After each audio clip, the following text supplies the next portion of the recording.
fantastic. This is GT racing right now. He's got traction, he's got everything outside of both of them. Maloney! Oh, he's taken Anderson. Anderson's up there. Oh my God! Big crash. Oh my goodness, half the field's going to get rolled. It's very close. These guys are want to make their way through the field very quickly. Oh, there we go. Oh no! That's massive. This is it. This is over. I can't believe this. Oh my God! God, what?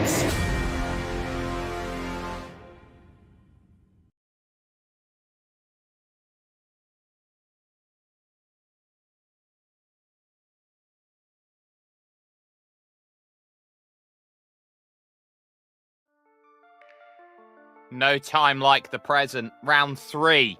And with drivers all keeping an eye on everybody else, they know that a good start would have given them everything that they could have hoped for. A solid buffer moving into one of the tougher rounds of the championship. This is the Red Bull Ring. This is going to be the national layout. And what makes this track difficult today is the lack of overtaking opportunity. Welcome to the Styrian Mountains. Welcome to your Porsche Tag Heuer Esports Supercup qualifying series. I'm Jake Sperry, Jay Kennedy, along with me for the ride today. But today is going to be a long race in terms of how many laps they'll have to do today, Jay. It's 36 laps today, which means that they're going to be dealing with an awful lot of work to deal with. And the key today is how you can keep your left-hand side tyres in check, because there is only one right-hand corner on the entire track. Yeah, it's a bizarre layout that we're running for today's race. Hello, everybody. The Red Bull National layout of the Red Bull Ring is quite unique. So it eliminates one major braking opportunity, or sorry, two major braking opportunities, two major passing opportunities, basically limits a lot of passing into turn 1. So we're going to see a lot of potential overtakes into that Niki Lauda corner. But yeah, keeping your tyres or managing your tyres over this 80+ kilometer race is going to be very difficult.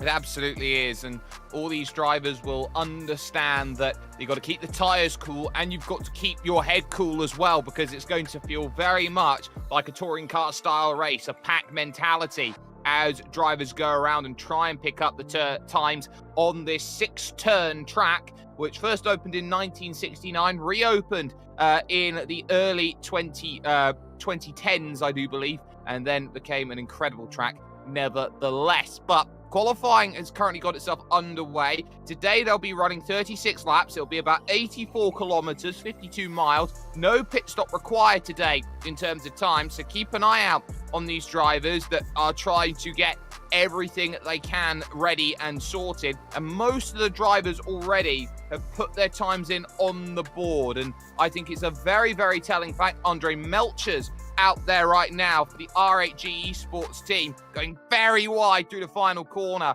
and trying to get that run over the line. We'll see what time it is. It's a 49.3, only good enough for 21st position then, and the session will close in a minute 20 due to inactivity is what we're hearing. So we might get a little earlier run. Michael Janney looking to get a bit of practice in. Jay, track limits, we need to talk about those.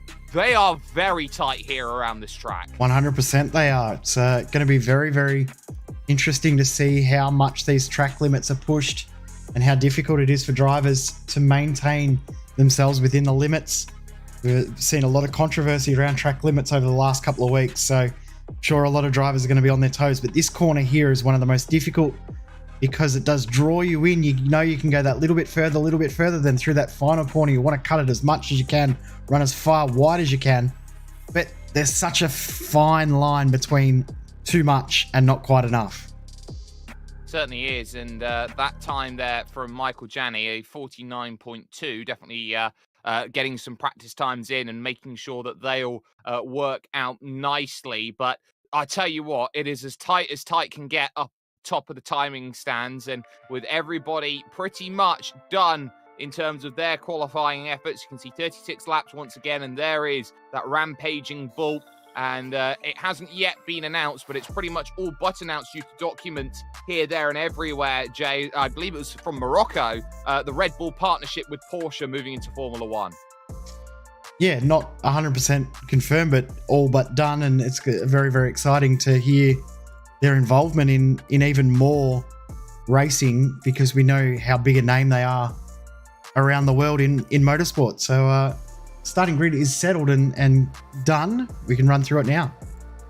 We absolutely can, and it is Kevin Nielsen who has put the number 20 up on pole position, but not by much. 0.02 of a second only against Mohamed Ibrahim, who will line up on the front row. Alexei Nasov will start from third, and Moritz Lerchner will go from fourth position. All Brazilian third row of the grid. Kike Oliveira has managed to line up just ahead of Gustavo Ariel, 48.631 from him, just a tenth off of the pole position time. Row 4, I should say, position 7. We'll see Juan Blainat, then the Argentine, along with the Irishman Oscar Mangan, veteran of the series, Valentin Mandanak, a little bit further down the order in 9th position. We'll have Dylan Burst Company in 10th. Matteo Hansen and Michael Janney, they will have row 6 of the grid. 13th position will belong to Luca Kita, and way down the order in 14th. A surprise to see this. Lasse Bach's got work to do today if he wants to maintain the championship lead here, and more crucially, keep an eye on that top 15. Dino Filippa will start 15th, along with Simone Maria Marcheno in 16th. Matthias Stockbake Jensen will start from 17th on the grid. Laurent Benso will go from 18th. 19th then, overall, row 10, Cody Deeth will find himself there with Oscar Irina alongside with him. Andre Melch, as we saw in qualifying, started 21st. Damon Woods in 22nd. The last time in on the board from Matthias Jensen, a 50.049. And then the two drivers who did not set a time, Jaden Ladic, driving for Monaco Esports, and then Dylan Scrivens, the final driver, as they get sorted by iRacing. There's the championship standings. Lasse back on top, and on top by nearly 100 points, so a very strong margin up top. Kevin Nielsen on pole. He's third in the championship overall, but you can see it's a mixture, Jay, of drivers who are in top split and those who are not. Yeah, it's a real mixed up group, and we're probably not going to get too much of a read on it until we get into next week or the week after. So it's an interesting thing to look at, but it doesn't mean a whole lot until we get closer to that end of the championship. You can see in that top 15, that cutoff point, there's literally nothing between 15th and 20th position, and even going back to 30th, I think it's about 25 points from 15th to 30th. So the fight of that last 5 spots is going to be very, very tight when we get into round 6 in only a couple of weeks' time.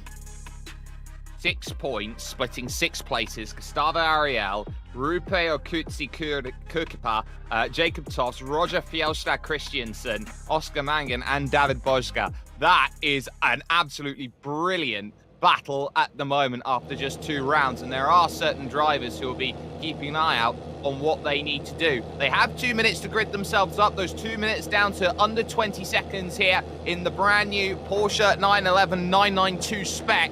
And these drivers will have that run up to a very difficult opening corner. They've got to keep their eyes peeled as the green flag drops, and we are underway. It's an okay start by Kevin Nielsen. He'll definitely have it covered. Bit of movement for Moritz Lerchner in the Heuer Esports outfit as Kike Oliveira tries to look to the outside. Little bit of contact as they run through turn 1, and Oliveira's going to go around with Gustavo Ariel. A bit of contact in the early stages, and they go around. A chain reaction then at the Niki Lauda curve. Yeah, big impact into the wall, and that's going to be tough for them to come back from, but they'll fight on because we've seen every single championship point matters. Oh, big wreck at the back. Yeah, Laurent Benso involved in it. Andre Melcher's caught up in it, which is big for the championship. Damon Woods as well caught up. So 3 drivers in trouble running through turn 5. Jochen Rindt, a bit of side-by-side around the outside. And Michael Janney goes Lasse back, making that one work, and he'll have to look behind him because the Apex Academy car wants to make moves on the outside, and there's a slowdown penalty for not only Bach, but for Luca Kita and Dylan Scrivens, all with penalties out there in the early stages, and it's going to be a long serve as they run into turn 1. 3 wide, that's never going to end well. Matteo Hansen takes a tap. Yeah, Johansson around. Oh, another car involved there. Cody Deeth involved in an incident there. Who else was involved? Oscar Rini. Yeah. So Oscar Irina then also getting caught up in the dramas, and it has been a hectic start, what we expect. battle on though as Moritz Lerchner tries to work out a way to jump into third position right now ahead of Mohamed Ibrahim. Not quite able to find it just yet. Running through Red Bull Mobile, the final corner on track. These laps are going to go incredibly quickly. Kevin Nielsen right now out to a lead and out to a very strong lead, I would say, for the iRacing Sport team, as they have got themselves that margin of 1.1 seconds over second position. Alexei Nasov for Heuer Esports, and that is going to be a crucial gap in the early stages to have. 1.1 seconds. Group really packing up behind. What I'm playing at in 5th. Oscar Mangan, good for his championship right now in 6th. Mandanark in 7th. Dylan Burst currently in 8th position, and it looks like this is going to be a well-fought race, and everyone is going to be scrapping tooth and nail for everything they can get their hands on. And all those slowdowns we saw earlier too, that was what we were talking about earlier with that final corner. Can suck you in, make you want to push further, go for it more, and all of a sudden you've taken too much. And a few guys felt it there. And also, this is about the same gap we saw at the front of the field at Silverstone last week. If Kevin Nielsen can pull away a little bit further, that'll be the biggest lead we've seen in the series so far. I think the biggest lead we've had is about 1.2 seconds. It's bizarre to say 1.2 seconds is the biggest gap, but it shows you how much they're fighting, and a bit of side-by-side. Oscar Mangan now and Valentin Mandanark, the R8G Esports car, trying to figure out a way past a little bump as they go through, but that's okay as they run down the hill through the final corner out there on Red Bull Mobile and try and get as much of a run as possible. Mandanark will try and open this up towards turn number 1. The front stretch, one of the longest stretches, one of the places you can get it done under brakes, but Mangan, just as late on the brakes, shuts the door off and holds off the place. Very, very well defended, but it's going to be difficult to defend for the entirety of this race. To not make a mistake over 36 laps at a track that you've got no chance to breathe, no chance to relax, no chance to rest the tyres, no chance to rest the mind. It's going to be very, very difficult, but Mangan's done a very, very good job through the only right-hand corner on the circuit. Pulled a tiny little gap, and he actually has got a chance maybe to take a breath down the front straight. Definitely does, and the number 22 out there pushes a little bit wide, but is okay, has got away with it. Well, now let's try and just get a little bit of room. We'll always be looking behind, and speaking of looking behind, here's Luca Kita trying to find a way past Matthias Stockbait Jensen in the Apex Academy car, not quite able to get the move done just yet, but here comes a little bit of defense and offense at the same time as Maria Machena had to look a little bit in his mirrors. They're moving through, and it's going to be a tough case of you're not going to initially find the right way to go through. Might take a couple laps to push a driver that you want to get by, Jay, out of position today to make the pass. Yeah, you're almost going to have to set yourself up a full lap in advance to make a move. You almost want to try and make the driver ahead think you're going to do something that you're not going to. So maybe even planning a move 2, 3, 4 laps in advance, showing that you're going to try and take a different line, start to push a little bit wider through certain sections and force someone to defend something that may not even happen, which then you can do a crossover move on. Considering so many left-hand corners, force someone a little bit wide on exit, leave yourself open and maybe cut back through at the inside of the following corner. 3 drivers then are out of the race. Jaden Ladic, Kaike Oliveira and Oscar Irina. Andre Melchers has got back out on circuit, but is 4 laps down, trying to hope that there are more retirements so he can score some more points as part of the iRacing official point system. Every reason to keep driving, because more points could become available if drivers find themselves in trouble and have their car retired out there on track. So that's why Melcher's still out there at this point in time. There is your lead gap, and it is clawing back in down to 0.8 of a second at this point in time. Alexei Nasov doing a great job closing it in. 48.9 that last time by, took 0.08 of a second out of Kevin Nielsen here as we start lap 8. You look at that and you say, geez, 0.08 of a second, that's nothing. But you add that up over 8 laps, that's 0.8 of a second effectively, pretty much, by the time you add in a couple of extra decimal points from that 10th. But that's enough for him to get there. Plenty of laps. And if you can gain 1/10 of a lap tenth of a second a lap around this track, you're going to find yourself right on the tail very, very quickly. We saw last week at Silverstone how a tenth was literally the difference in closing the gap down at the front, wasn't it? We saw there wasn't any huge inroads in closing the big gap down that was at 1.2 seconds. It was just a tenth and a tenth and a tenth after one after the other. And all of a sudden we saw a battle for the lead that came what felt like from nowhere because we didn't see any big movements on the timing sheet.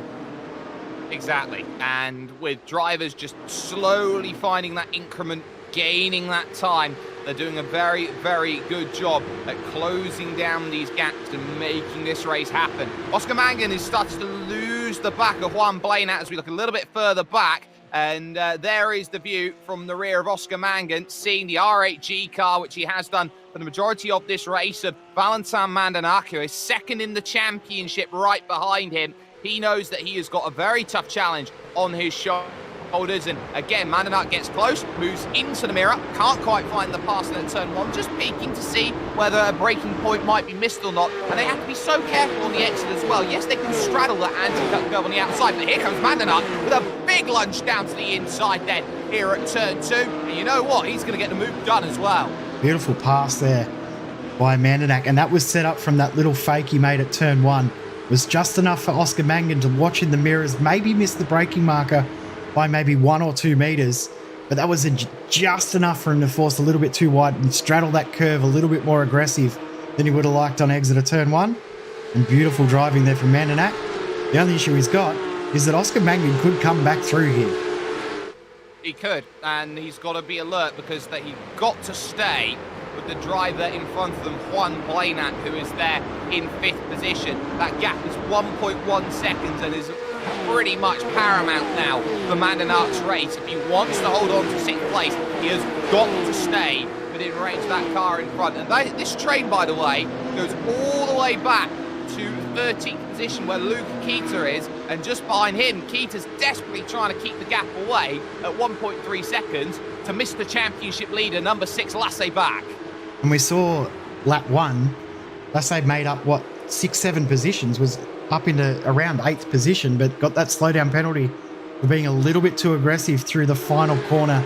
Just cut it a little bit too wide and nearly hit that DRS board right there.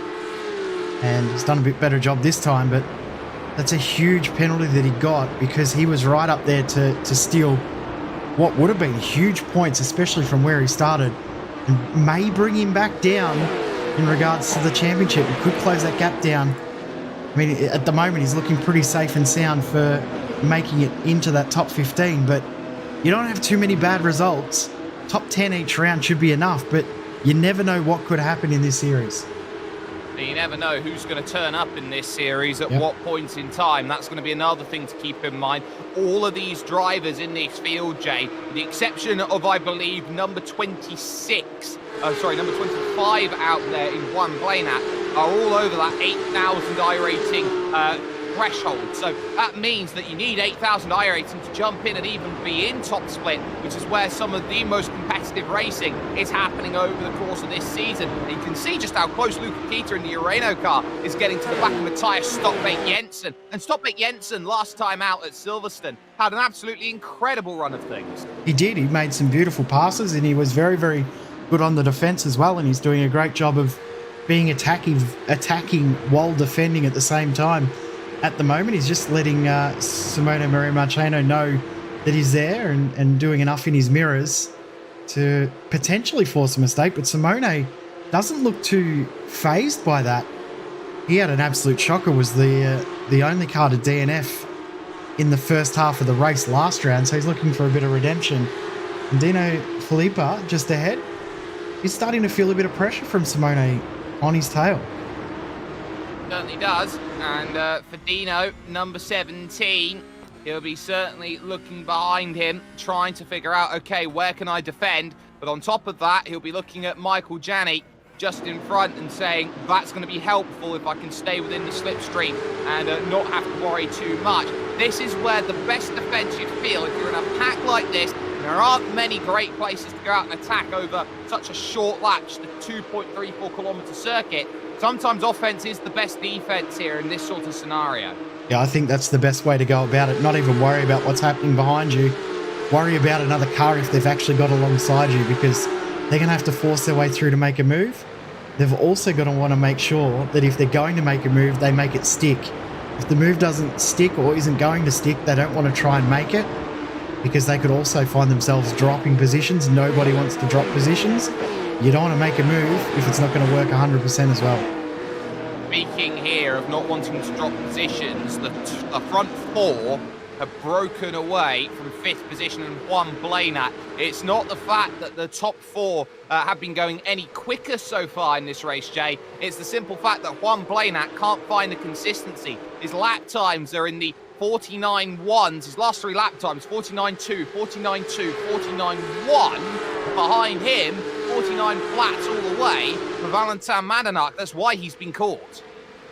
Yeah, it's purely a consistency thing there, and a 49.2 that time. So, yeah, the consistency's not quite there, but I mean, the pace is great when he's got that good 1-lap pace. But the other part to that too is he's starting to push a little bit too hard, and those tyres starting to struggle a little bit.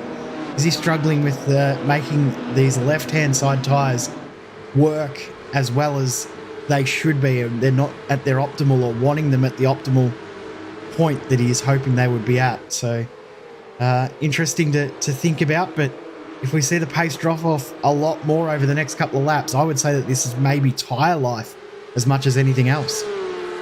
And we were talking about how much tyre life would be a big factor. There's not much where the tyre can rest around this circuit, especially those left-hand side tyres. As they go around, they look to try and challenge through some of these very difficult corners. A little thought in towards the opening corner for Simone Maria Marchena, the Niki Lauda curve. Can't quite manage it just yet, but he's got a good run here. Heavily defended to the inside by Dino Filippa. He was not having the Italian come through in any way, shape or form, and now he will ride the coattails here through Wirth corner, turn 3, and now run up to Jochen Rinter 5. There's no run left for the Altus Esports driver.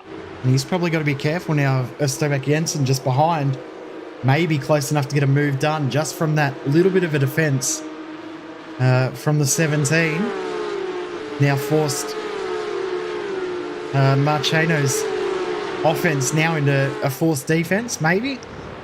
Tell you what, this group, I thought they were pretty close last lap, but they're even closer now.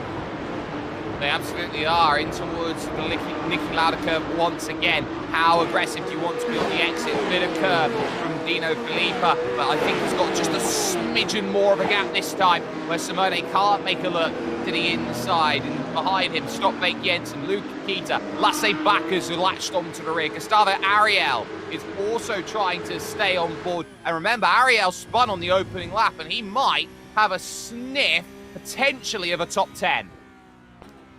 How's the defense here? Yeah, I don't think this is going to pay off in the long term for Filippa, but he's doing a good job of trying to hold on the position. But have a look at how much of a gap they've now lost. Michael Janney up ahead, and I tell you what, this group is getting very, very messy. It is, in towards turn 1 then, and suddenly too wide, too deep, because lunging up the inside is Kita. Luca Keita's going to have a look for it. Still no move at the front. Stockmate Jensen's going to try and go around the outside here of both. Simone Maria Marchena, he's going to get a tap though as they go through, because holding up the middle of the roadblock as if there ever was, Dino Filippa has got his defending boots out, and everyone's going to be tripping over him.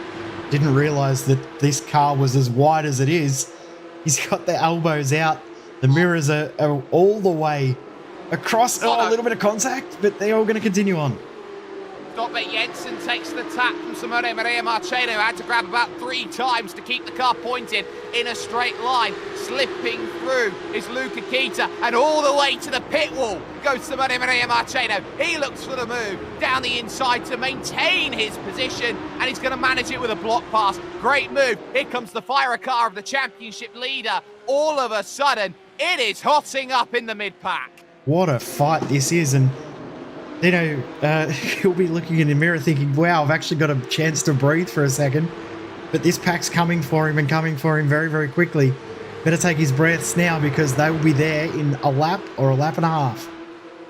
Well, through goes Lasse back. He'll make the pass on Luca Kita. Gustavo Ariel was having a look and he can't shut the door because Stockbait Jensen is going to ghost on through and take the place. So a good move by the Dane as he gets the pass sorted on the Brazilian, the former 10K iRacing driver, Gustavo Ariel. So eye searching on those passes, and finally, after about 3 laps, it calms down on lap 21. It's getting interesting now at the front, though. Look at the gap. It's come down to half a second almost now between Nielsen, Nasov, Ibrahim, and Moritz Löthner.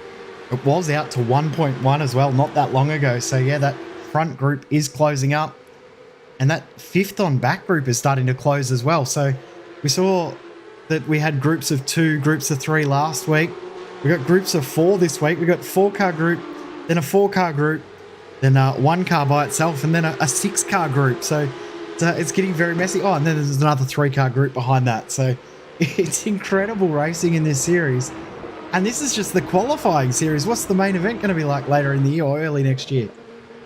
Crazy. That's much I am going to say right now. It's going to be crazy. There is Kevin Nielsen, your race leader, in the battle for 3rd, just behind that. The battle for 6th, just behind that. And then you look a little bit further back, the train that all kicked off the powder keg earlier on in the race, and then everyone just searching for what they can. And I tell you what, it is an interesting group just behind that with Scrivens, with Johansson, and with Jensen, because Dylan Scrivens is your biggest mover in the field right now, up 9 in this race so far.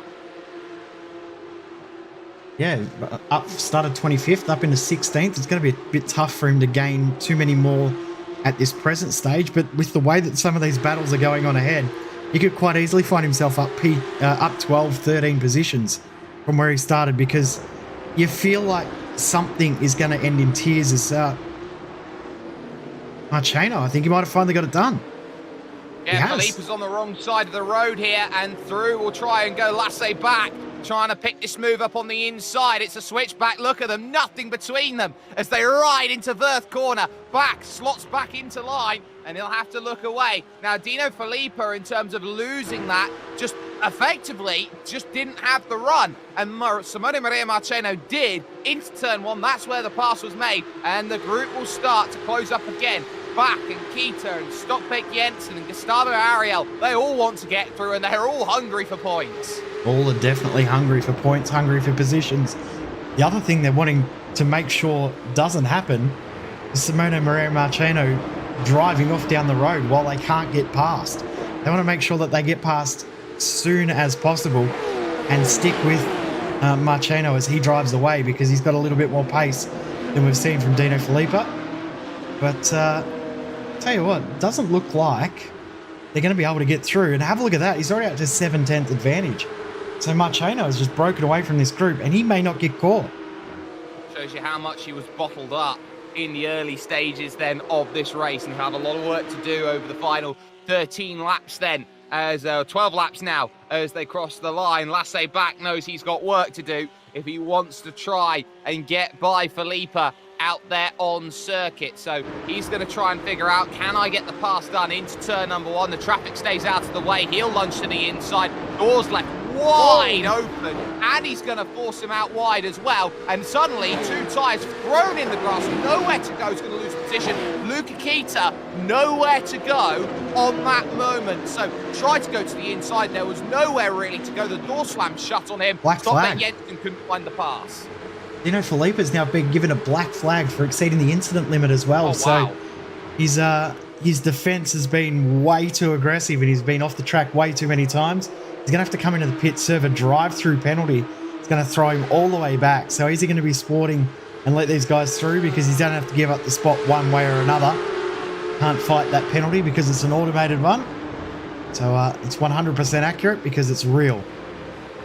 Yeah, he's got 4 laps to serve that as well, so he will be due to come down into the pit, and I'm sure these drivers will all be looking at that going, oh great, and they won't know as Luca Kita has a little search to the inside, doesn't quite find it. Have to be careful about the way that these moves are being constructed out on track in this battle. We are going to stay with this until Juan Dino Filippo does pull over to one side, and it's a very awkward situation in terms of how he gets into the pits. He's got to take a hard right and a hard right even further if he wants to come in. He won't come in this lap, so he'll have to be patient longer. I do want to jump up, though, because Juan Blanat is under immense amounts of stress right now from Valentin Mandenac. Yeah, Mandenac's been closing that gap down little by little, and last lap by was 0.2 quicker, or 1.5 tenths quicker, and now thinking about a move.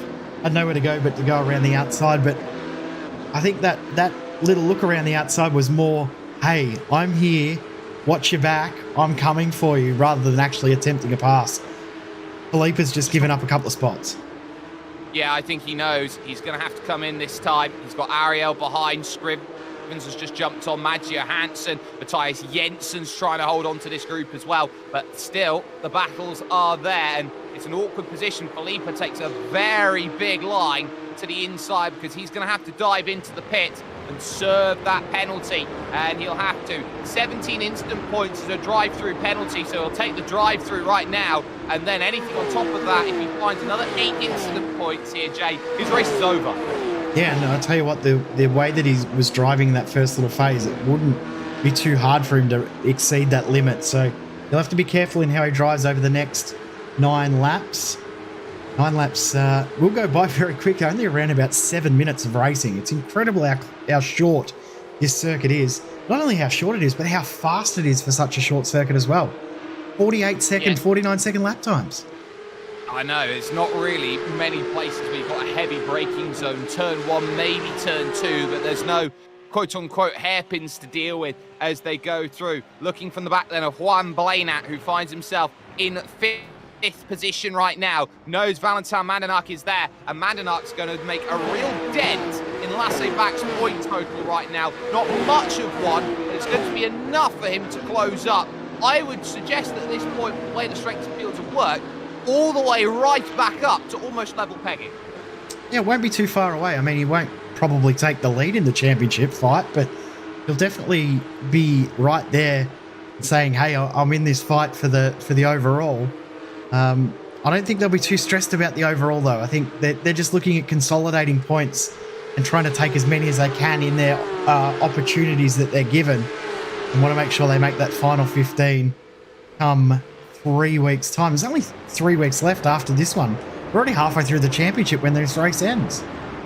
I know, and next week it's going to be a trip to wow. Glen. Be totally different in terms of the way they're battling, because that is Overtake City in upstate New York. Blanat still having to play the defense, and with his defense, he is trying potentially here, Jay, to bring Oscar Mangan in to alleviate some of the pressure on him, have Mangan start to attack Mandenac. Yeah, the only issue with that is Mangan didn't have the pace to get back past Mandenac, and Mandenac was pulling away quite aggressively when there was a bit of open track. So I don't think Oscar Mangan will be trying to force something that is necessarily not there. He'll take the opportunity if it comes, but I don't think he's going to try and force a move. He'll just be happy to take some good points at this stage. But in saying that, if the door's slightly open, might try and stick that nose in there and steal a spot, but he'll only do it if there's a legitimate chance he'll get it done. It won't be a big ambitious dive. No, it certainly won't. He's got to try and be patient in terms of the way that he opens up and finds this move. With 6 laps to go, 5.5 right now, as Jensen and Ariel fight it out for 13th position. The gap is still 0.6 of a second at the front of your field between Kevin Nielsen and Alexei Nasov in 2nd position. It's a wonderful scrap at the front where Kevin Nielsen is just doing enough. He's keeping the Areno car at an arm's width just to say it's going to be close, but we are absolutely fighting. They are trading times to the 100. Yeah, not much between the top 3, really.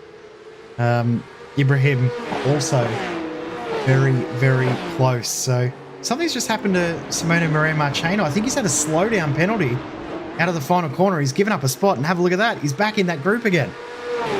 He is. That's Lasse Bach, who's just gone through, and he's trying to open it up around the outside. He's going to push him a little bit through the corner, trying to open it up, but he can't. That is brilliant from Lasse Bach. as he holds off Simone on what was a great run. Here comes Mandanark now to the outside. So yes, slow down. Oh, here we go. Simone gets done. Look how good this Beautiful. is. Side by side. That is Valentin Mandanark with the pass of the race. Beautiful overtake. He set that up beautifully. Forced the car to go a little bit wide and forced an error. Cut back down to the inside. Beautiful move. Now this group here consolidates a little. Saying that, I just noticed then... oh, no, that's okay. I just thought Simone Marchena didn't register a lap time then, but that would be because he was still serving the black flag at the start of the previous lap. So I was worried that he may have had an extra penalty, but there's no extra penalties appearing on the timing screens. No, that is all fair. So Simone is still in this fight. Luca Keith just behind him. Stockbait Jensen, Gustavo Ariel, Dylan Scrivens, all there in that mix, and a bit of side-by-side as Benso and Deeth, who had troubles on the opening couple of laps, they continue their scrap. This for 19th and 20th position. Those are still really important points. Still about 130, 140 points back in these positions here. So they really need to make sure that they take these if they can. And the difference between 130 points and 20 points for coming pretty much last is quite huge. And it could be the difference between finishing 15th or 30th, as we saw when we looked at the championship standings earlier. There's a lot they have to race for, but not a lot of time left. Mandanark trying to break away from Blainat and Mangan and Dylan Burst. We haven't really talked about Dylan Burst in this race. He has just been latching onto the back, watching everything that's been going on in the Vendaval car. Just been sitting there watching, waiting, anticipating, and has just been doing his own thing and racing his own race. Gained 2 spots at the start, tucked him behind Mandanark, and just basically has followed him up into this group. While Mandanark's made a couple of positions, Burst has just been content to sit there, watch, and take the positions as they are. If a couple will fall in his favour, we'll definitely take them, but I think he looks pretty content with P8 at the moment. I think he does as well. Oh no, this is going to be messy. To go through, and Lasse back now all of a sudden is going to have to look behind him, because once again Simone was there, Luca Kita was there, Stockbait Jensen, they're all going to be tripping up over each other, and the white flag is going to be coming out as they cross the start-finish line. Nielsen ahead of Nasov, ahead of Ibrahim. This pack might throw the other white flag soon too, because someone might have to surrender a position. This is getting way too messy for the points that are on the line in this series. Fingers crossed that doesn't end in tears, but I've just got a funny feeling about this one. This is going to end in tears for someone, you feel. And they know that they've only got one lap in towards turn number 1. No dice then on this major pack, headed up by the championship leader. Mandanark's group looks okay as they head into turn 2. Nobody able to make a move for Kevin Nielsen at the front of the field. He knew that the top 2 in the championship had a poor qualifying. He had to capitalise. Track position key today at the Red Bull Ring, and the Fire Sim Sport driver has proven beyond doubt that after starting the season off in Split 2, he is deserving of this Split 1 victory. Kevin Nielsen, mega points all today as he wins it, and in terms of the battles that come to the line, it is going to be an all-calm finish, no fireworks then at the end, as they all finish pretty much in line, trying to get as much as they can. But Kevin Nielsen, that is just about the 3rd time in 3 races where the driver who takes off at the front does not look back. You have to be at your level best to hold and maintain positions in this field, and we've seen 3 different drivers prove they all have what it takes, Jay. But is that from memory? That's the first one that has won from pole position, correct? I would like to say that is correct in terms of I think what has been going last week we had 2nd place win, and the first week we had 3rd place win from memory. Could be completely wrong, but nonetheless, as you said, to win week 1 in Split 2 and now to find himself winning top split, that's a brilliant effort, and congratulations to him. Kevin Nielsen's proven that he has got pace, and that pace is permanent in terms of the way they've been running. Let's get confirmation then of results here from the wonderful Red Bull Ring. Kevin Nielsen, 29 minutes, 29 seconds. That was hard fought for, but was able to stave off Alexei Nasov in 2nd position by the tune of just half a second overall. Mohamed Ibrahim will take third ahead of Moritz Löchner, who will finish in fourth. A big points to the driver with number 1 on his car, highest iRating of anybody in the field today. Valentin Madenak, that's a good solid points all in 5th position. He'll take that today with that run, with Juan Blainat in 6th position, Oscar Mangan finishing off in 7th, and Dylan Burse rounding out in 8th position. Michael Janney, quiet race, but a good race from Michael here today. He jumped up 3 positions today from 12th to 9th. And Lasse Bach, after making 6 places off the start, losing 6 places on the second lap, still manages to get a top 10, and that's a good recovery. Simone Maria Marchena will take 11th ahead of Luke Keita in 12th position. Matthias Stoppveit Jensen will finish 13th ahead of Gustavo Ariel, who is the bubble driver right now, 15th in the championship. He might be in a bit of trouble on his championship points after this result. Dylan Scrivens will finish off in 15th position with Maggio Hansen and Matthias Jensen, 2 Danes, 16th and 17th. Damon Woods will finish 18th with Laurent Benso, 19th, spun around early, and Cody Deeth rounding out then at the top 20. The last finisher who had to come in and serve a drive-through penalty for incident points was the Argentine Dino Filippa, and then the 4 drivers who are either out of the race or multiple laps down. Andre Melcher's trying to find a finish, but could only gain that extra 1 position after the retirees of Oscar Irina, Kike Oliveira, and Jaden Ladich here today around your Red Bull ring. But that is 3 rounds in. That is halfway, Jay, in terms of the championship. Now, the crucial matter of fact is how the second half of this championship will go through. Classic configuration, 1 week from today, Watkins Glen. This is going to be beautiful. It's going to be something. We said that this week was difficult. There's only really maybe 1 passing opportunity. We saw some passes at spots we weren't expecting. And lots of corners, but not many straights. We'll reverse that next week, because even the corners are straights. You're flat out for all but 2 corners at this layout. It's going to be incredible. Cannot wait. It's going to be fun. It's going to be heated.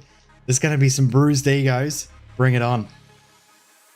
And bring it on we will here with SimSpeed TV, and this a track which drivers will now look to try and get as much as they can, and this is just as tactical as any of the other circuits on this calendar, but for a completely different reason, because it's about timing and make sure that timing works overall. Massive thanks though has to go to everyone who has been working so hard behind the scenes to bring together the Porsche Tag Heuer Esports Supercup qualifying series here, which will be the first step for a lot of drivers in terms of reaching the Porsche Tag Heuer Esports Supercup proper, as they know this is the first of a 3-part stage to reach there. Second part will come through as they race the drivers who were relegated last season, and then the final stage, of course, is racing in the Super Cup itself. But next week, that's the challenge. Stay with us, though, here with SimSpeed TV, because in just under half an hour, we'll be looking at the iRacing Grand Prix Series. You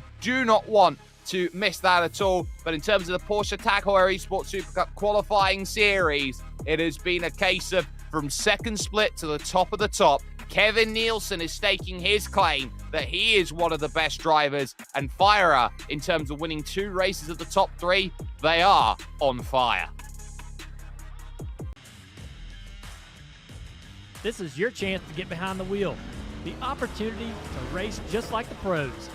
From the grassroots levels, where we all got our start, to the most popular race cars on the planet. From the fairgrounds of Nashville to the high banks of Daytona, to tracks that will never be forgotten. Realistic driving, intense competition, all from the comfort of your own home. This is the ultimate motorsports simulation. This is iRacing.